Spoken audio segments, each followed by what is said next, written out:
I'd like to thank everybody for coming here for our celebration for our dear new faculty, Dr. Thimmaiah. He's joining us most recently, spent the last 5 years with the government of Bhutan, where he wrote the Manual for Organic Agriculture and developed organic standards. First organic standards in the world where the farmer doesn't pay. They asked him to develop organic standards. He said, why should the people who are taking care of the earth pay? Why shouldn't the polluter pay?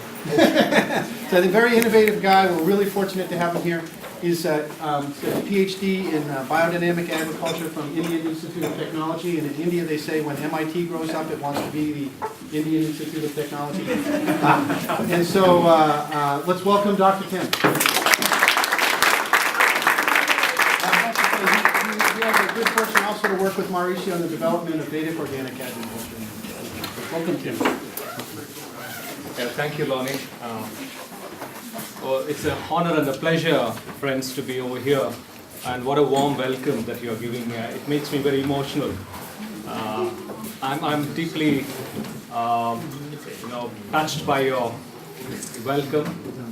And it's a pleasure and an honor to be with luminaries like David Fisher and Mabel and the entire team over here who think farming, sustainability from a very holistic perspective. I think I can do whatever I can do with my little knowledge that I've acquired in the past 10 or 15 years, contribute to the sustainability issues, not only in the US but also all over the world, and try to create visibility for this university so that we are placed amongst the best university who think out of the box in the world, not just produce employable graduates, but produce conscious graduates who can think differently and serve the community, serve poor and the needy all over the world.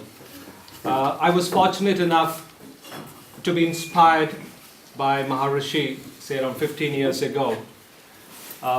He was a true hero for me at the time. I spent almost a month with him meeting every day at Holland because we are working on Vedic agriculture projects.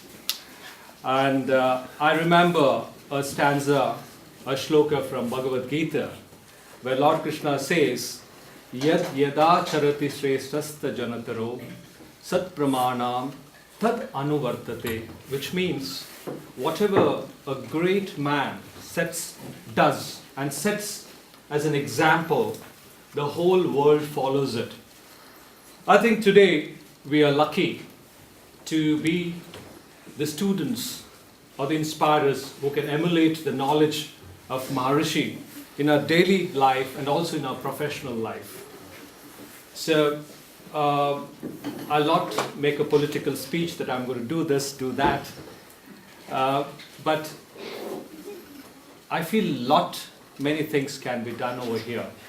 The young blood, the youth, can be built, can be transformed into leaders who can become beacons and show light wherever they travel.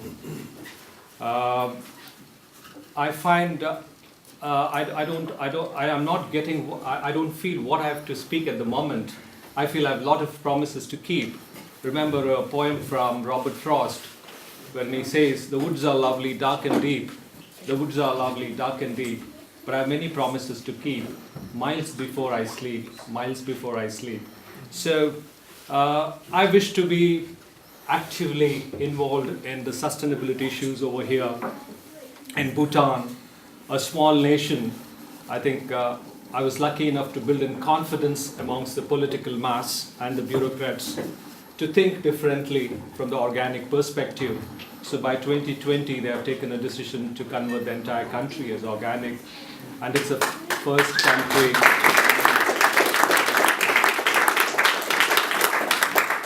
Thank you.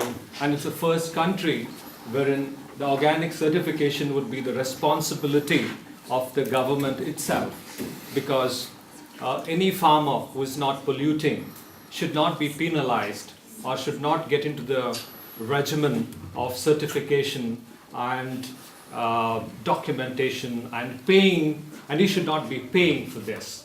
So we have developed a standards over there, and we call it a zero-cost certification system. It is also called as Bhutan Organic Certification System. So this is one little tiny drop in the mighty ocean. I think we have luminaries like John Eichert, who has spent his entire life on deep sustainability. We all can get inspired by his books and by his words and by his passion, and try to see that how we can integrate sustainability and deep sustainability concepts at the core level. I would like to conclude my few words with a verse from Rig Veda, which says, Ano Bhadrakato Yantu Vishwataha, which means, let noble thoughts come to us from all different directions for the well-being of this entire universe. With these words, ladies and gentlemen, I'm very much honored by your very presence and this welcome, and thank you very much.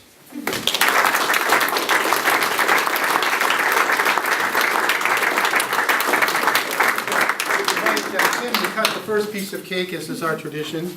And the cutting of the cake represents the action necessary. Go ahead. Okay.